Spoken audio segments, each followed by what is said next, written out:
السلام علیکم دوستو، اپنے چینل کے کنٹینٹ کی تلاش میں میری نظر اپنی گلی کے کونے پر بیٹھے گارڈ پر پڑی۔ اس کا نام محبوب ہے، اچھا آدمی ہے، آتے جاتے سلام دعا تو ہوتی ہی ہے۔ مجھے یقین تھا کہ اس کی زندگی میں کچھ نہ کچھ ایسا ضرور ہوگا جو میں آپ لوگوں تک لا سکوں، اور پھر مجھے مایوسی نہیں ہوئی۔ بڑا جیدار آدمی تھا، اس کی اجازت سے ہی اس کی کہانی کو آپ لوگوں سے شیئر کر رہے ہیں۔ آئیے کہانی کو اس کی زبان ہی سنتے ہیں۔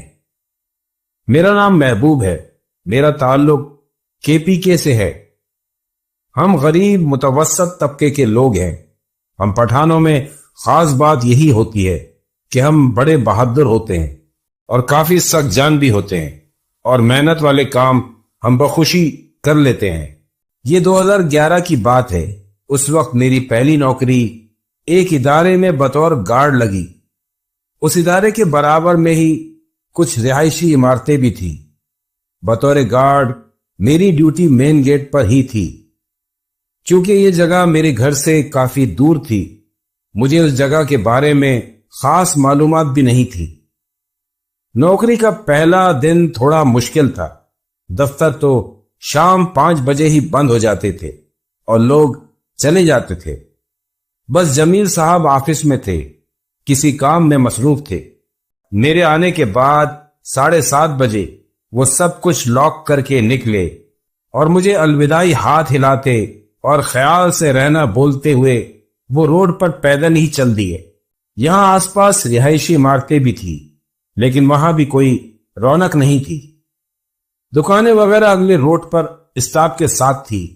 دن میں تو یہاں چہل پہل ہوتی ہوگی، لیکن رات 9 بجے یہاں ہو کا عالم تھا۔ کھانا میں گھر سے لایا تھا۔ میں نے نماز تو کیبن میں ہی پڑھ لی تھی اور کھانا باہر ہی لا کر کھا لیا تھا۔ یہاں کیمرے لگے تھے۔ مجھے بتایا گیا تھا کہ اگر رفع حاجت کے لیے جانا ہو تو میرے کیبن میں ایک گیٹ ہے، میں وہ کھول کر اس عمارت کے اطراف میں داخل ہو سکتا ہوں۔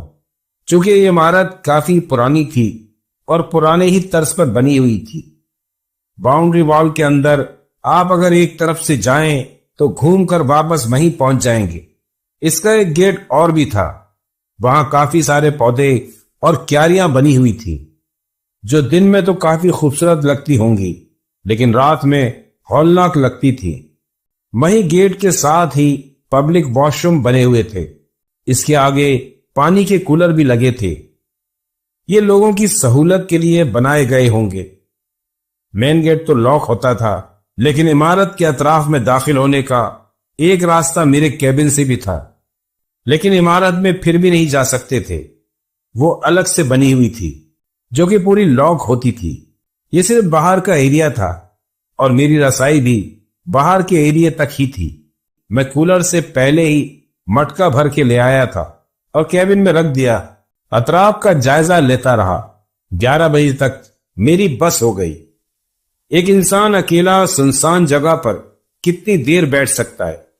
میں کوفت کا شکار ہونے لگا۔ بیٹھے بیٹھے پاؤں دکھ گئے تو میں اٹھ کر گیٹ کے پاس ٹہلنے لگا۔ بس میں ٹہلتے ہوئے چند قدم گیٹ کی حدود سے آگے گیا ہوں گا کہ مجھے باقاعدہ کسی نے دھکا دیا اور میں منہ کے بل جا گرا۔ یہ اچانک حملہ بہت شدید تھا۔ میں کپڑے جھاڑتا اٹھ کھڑا ہوا۔ یہ وہ پہلی چیز تھی جو میرے ساتھ ہوئی۔ میں مضبوط اعصاب کا مالک تھا۔ میں گھبرایا نہیں، بلکہ بغور چیزوں کا جائزہ لیتا اپنی کرسی پر آ بیٹھا۔ یہاں تک کہ رات کے 3 بج گئے۔ مجھے پیاس محسوس ہو رہی تھی۔ میں پانی پینے کے لیے اندر آیا اور میری حیرت کی انتہا نہ رہی۔ مٹکا ٹوٹا ہوا تھا، وہ لیک کر رہا تھا۔ اس سے سارا پانی بہہ کر زمین پر گر گیا، جبکہ میں نے صحیح سلامت مٹکا رکھا تھا۔ مجھے کوفت ہوئی، پیاس بھی لگ رہی تھی۔ میں نے اس بات کو زیادہ سیریس نہیں لیا۔ یا تو یہ حادثاتی طور پر ہوا ہے یا پھر یہ کسی کی شرارت ہے۔ ان باتوں سے میں ڈرنے والا نہیں تھا۔ نمازی بندہ تھا، نظر انداز کر دیا۔ سوچا پانی بعد میں پی لوں گا۔ تھوڑا وقت اور گزرا۔ اب فجر کی اذان کا وقت قریب آ رہا تھا۔ میں یہی سوچ کر اٹھا کہ پانی پی لوں اور وضو بنا لوں۔ اپنے کیبن میں آ کر میں نے وہ دروازہ کھولا اور میں اس عمارت کے اطراف کے ایریے میں داخل ہو گیا۔ یہاں سے گھوم کے دوسری طرف جانا تھا۔ میں چلتے ہوئے اطراف پہ نظر ڈالتا جا رہا تھا۔ مجھے ایک پل کو یوں لگا وہاں کیاری میں کوئی چھپا بیٹھا ہے۔ میری حسیات چوکنا ہو گئیں۔ میں نے رفتار آہستہ کر لی اور اسلحے پر گرفت مضبوط کر لی۔ یہ میرا شک نہیں تھا، وہاں واقعی کوئی تھا۔ میں یہ سوچ رہا تھا پہلے میں جائزہ لے لوں کہ کتنے لوگ ہیں۔ واش روم مجھ سے کچھ فاصلے پر ہی تھے۔ اس طرف کا بلب جل رہا تھا، باقی اطراف میں اندھیرا پھیلا ہوا تھا۔ میں بھی اندھیرے میں ہی کھڑا تھا کہ ایک زوردار چیخ نے مجھے چونکا دیا۔ میں نے اپنے کندھے پر لٹکا اسلحہ نکال لیا، لیکن مجھے اندازہ نہیں ہو پا رہا تھا کہ یہ آواز کہاں سے آئی ہے۔ اور پھر میں نے کھلی آنکھوں سے جو منظر دیکھا وہ رگوں میں خون جمع دینے والا تھا۔ سامنے سے دو آدمی ایک آدمی کو گھسیٹتے ہوئے لا رہے تھے۔ یہ کہاں سے نمودار ہوئے پتہ نہیں۔ میں بہت واضح طور پر یہ منظر دیکھ رہا تھا۔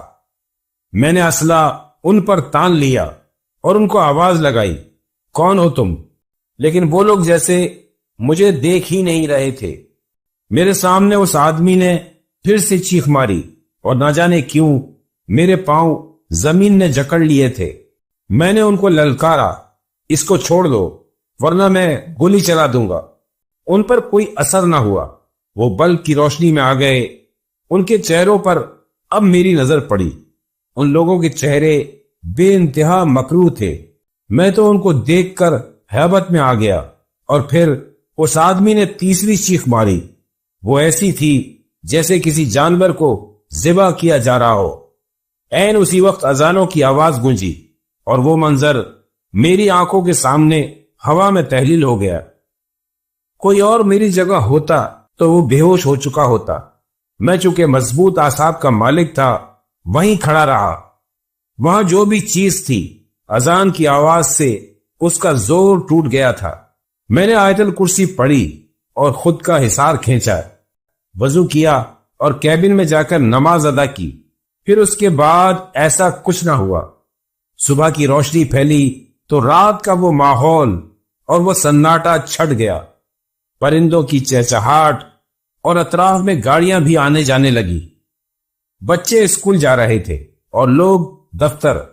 6:30 پر جمیل صاحب بھی آ گئے اور دفتر کھول لیا۔ 7 بجے دوسرا گارڈ بھی آ گیا تو میں اس کو چارج دے کر نکل آیا۔ یہ وہاں میری نوکری کی پہلی رات تھی۔ میں یہ نوکری چھوڑنا نہیں چاہتا تھا اور رات جو بھی ہوا اس کو سوچنا بھی نہیں چاہتا تھا۔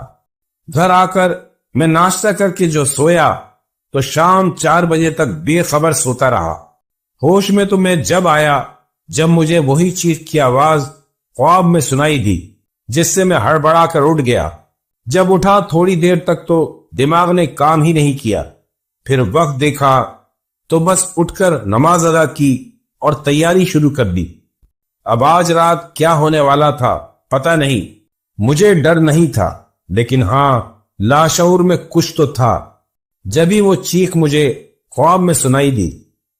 بظاہر میں کچھ بھی کہوں کہ میں ڈرتا نہیں ہوں، لیکن ہوں تو انسان ہی۔ شام 7 بجے نوکری پر پہنچ گیا۔ ایک اچھی خبر منتظر تھی۔ ایک اور گارڈ فرید کو بھی نوکری پر رکھا گیا تھا۔ آج وہ بھی موجود تھا۔ اس کی ڈیوٹی دوسرے گیٹ پر تھی۔ وہ بھی تقریباً میرا ہی ہم عمر ہوگا۔ تھوڑی بات چیت ہوئی۔ ہم دونوں اپنی ڈیوٹی پر مامور ہو گئے۔ کل کی طرح ہی جمیل صاحب مجھے ہاتھ دلاتے سامنے جانے والی سڑک کی طرف چل دیے۔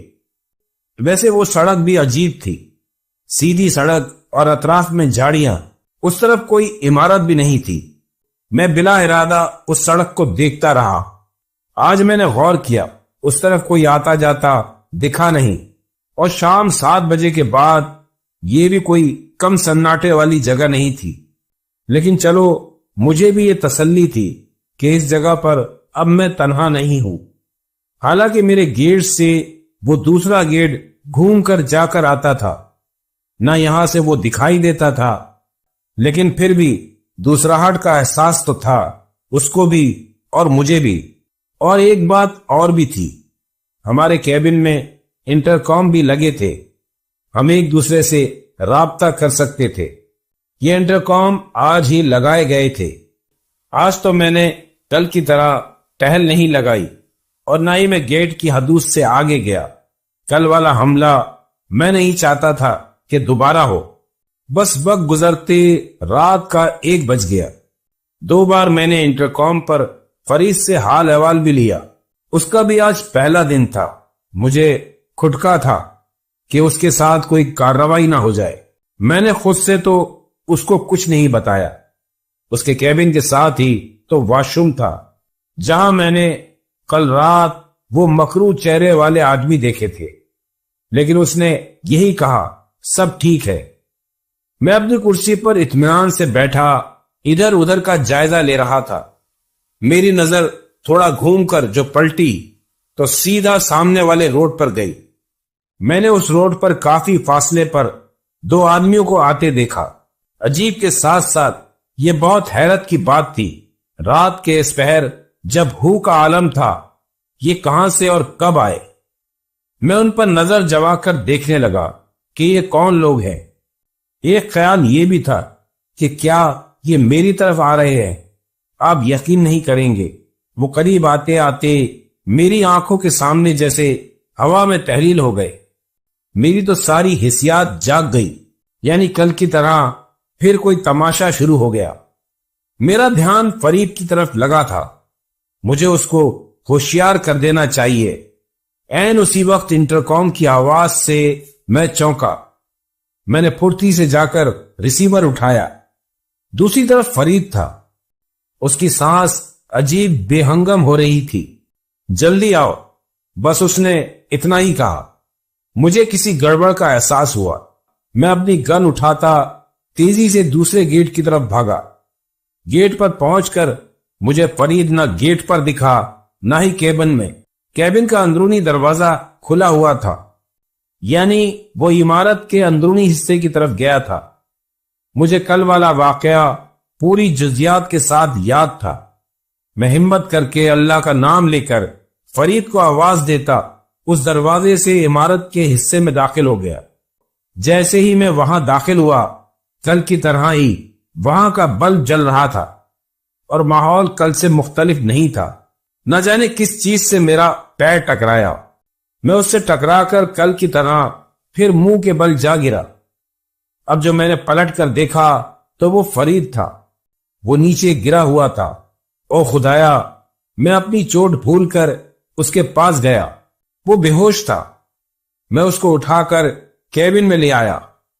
پانی کے چھینٹے مارے وہ ہوش میں آ ہی گیا۔ وہ تو مجھے دیکھ کر بھی ڈر رہا تھا۔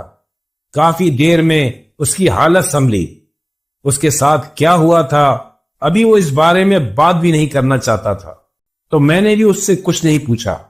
فجر کی اذان تک ہم دونوں ساتھ بیٹھے رہے، نماز ادا کی، اور جب روشنی پھیلی تو مجھے فرید نے کہا کہ یہ اس کی نوکری کا پہلا اور آخری دن ہے، اب وہ نہیں آئے گا۔